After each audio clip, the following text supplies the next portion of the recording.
Verse 69.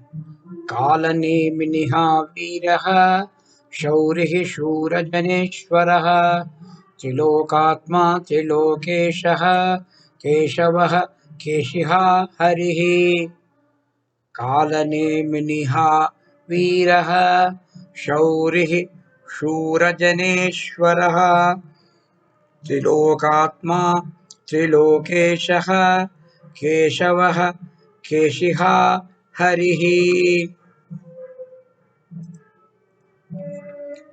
Kalaneminih means slayer of the Asura by name Kalanemi.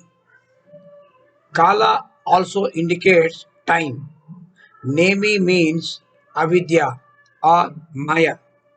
So Kalanemi symbolizes time and also avidya. The self is a destroyer of time as it is beyond the intellect because time itself is a concept of the mind and Mahavishnu is beyond time. So Mahavishnu in a way is said to be destroyer of time. Time is nothing but a concept, an intellectual concept only. The Supreme, who is the destroyer even of time, is described as Viraha, valiant, the heroic victor, one who is ever victorious. The name denotes Rama, who single handedly killed 14,000 Rakshasas in Dandakaranya, Khara, Dushana, Trishira, and their 14,000 followers. Even Lakshmana was asked to go take Mother Sita and withdraw to a cave, try to keep her safe away from the Rakshasas. Then Rama alone, single handedly, killed all these 14,000 Rakshasas. Valiant. The way Rama is considered to be valiant, so is Krishna. Krishna, born in the Shura clan, is called Shaurihi. Shaurihi, born in the Shura Vamsha, Shura clan. This name denotes Krishna, who was born in the Shurasena clan. Or we can say in Jagannath, in the Puranas, is also called a Utkala country. Krishna, as we know, Jagannath is worshipped in Puri along with his brother Balabhadra and sister Subhadra. The unique temple in which it is the three siblings who are worshipped together. Also, Shauri indicates the one who has invincible powers, prowess. The valiant being is the lord of all the valiants also. He is worshipped, he is considered to be lord of all powerful people. Surajaneshwaraha, the lord of the valiant. Narayana, the fountainhead of supreme might, is called Surajaneshwaraha. Greatest of warriors like Sugriva, Hanuman of Ramayana, Arjuna and Bhishma of Mahabharata time, all of them considered him to be their Lord. He is a source of strength for even Indra and all the Devas. Whatever strength they have, they draw from Narayana only. Because of these factors, Narayana is considered to be soul of the three worlds, Triloka Atma. Triloka Atma. Triloka Atma means he is the soul of the three worlds, the reality, the self, which is the enlivening power, which is the one which is substratum of all the three worlds, Trilokatma. Now, Triloka, three worlds, can mean also three fields of experiences. That is, the waking state, the dream state, and the deep sleep state. He, Narayana, is a pure consciousness in the light of which the waker, the dreamer, the sleeper, all of them, they come to experience their respective worlds. It is possible only because only thing which is not sleeping is the pure consciousness, which is ever awake. Even in our so-called deep sleep, our consciousness is awake.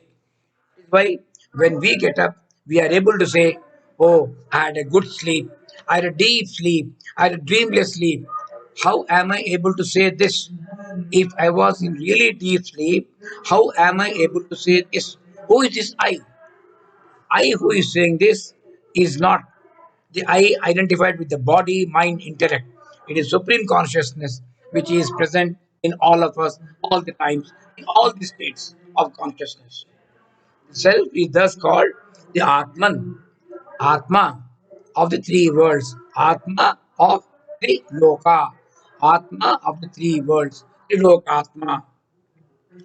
The Atman of three worlds is also the Lord, the Supreme, the ruling power of all the three worlds.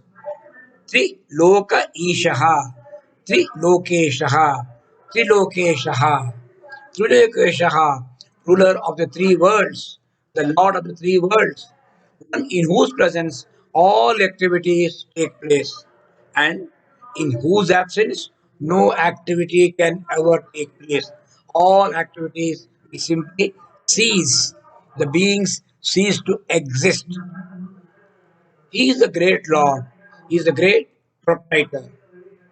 When the self manifests in the body or any body, all experiences take place. When the same self leaves the body, all activities cease. This is what we call death of the physical body. Hence, Narayana is the supreme self, the spark of existence, the spark of life, the jiva, the jivana atma in all the creatures. The Lord of the three worlds is a personification of Trinity. Keshava. Keshava very interestingly represents the entire Trinity. Keshava means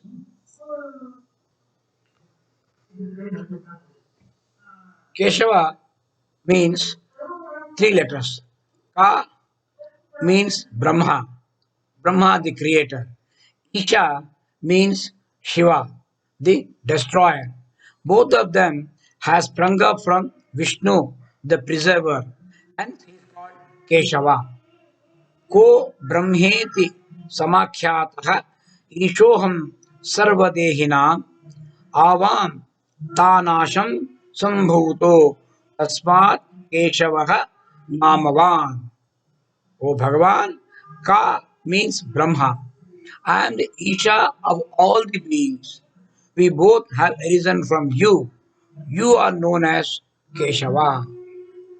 Generally, Keshava is meant to describe Lord Krishna as one having long hairs.